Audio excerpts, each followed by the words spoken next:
3 points à vous partager aujourd'hui. La célébration de la journée internationale de la jeune fille. La 44e session du comité de gestion locale du parc national de la Comoé. Et l'atelier de renforcement de capacité de l'Observatoire de la solidarité et de la cohésion sociale. D'accord, très bien. On vous écoute pour la célébration de la journée internationale de la jeune fille. Que faudra-t-il retenir?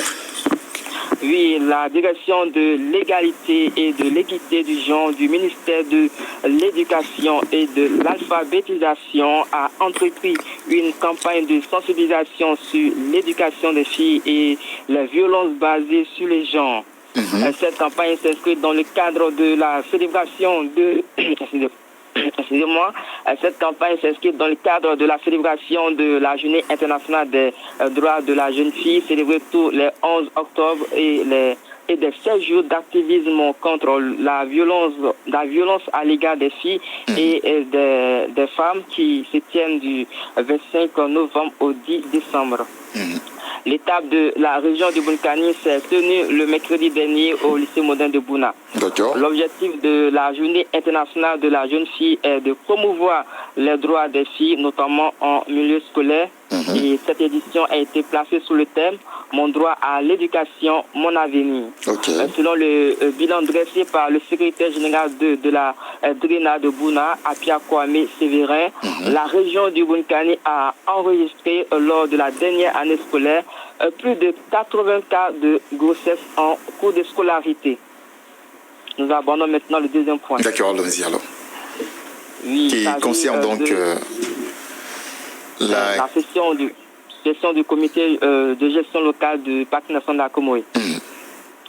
Et conformément au plan d'opération 2024, la direction de zone nord-est de l'EIPR a organisé le mercredi dernier la 44e session du comité de gestion locale du parc national de la Comoé dans le département de Téni.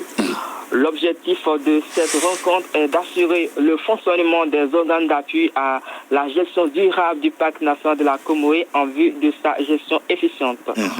Cette session a été l'occasion de présenter au comité le bilan des activités du troisième trimestre 2024 de la direction de zone nord-est de l'EIPR et les résultats du bilan de l'état de mise en œuvre des indicateurs clés du plan d'aménagement et de gestion sur la période de 2015 à 2024 du parc national de la Comoé.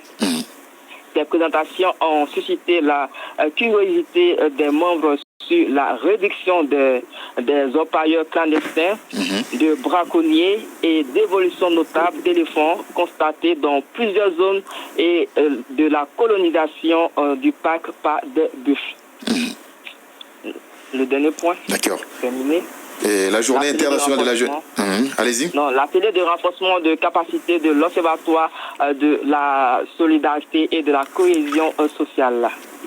Et l'Observatoire de la solidarité et de la cohésion sociale, avec l'appui financier du PNUD, a organisé un atelier de renforcement des capacités de la Commission régionale de Bunkani. Cette activité vise à renforcer les capacités des membres de la commission régionale de l'Observatoire à l'animation efficace de la dite commission en vue de sa redynamisation.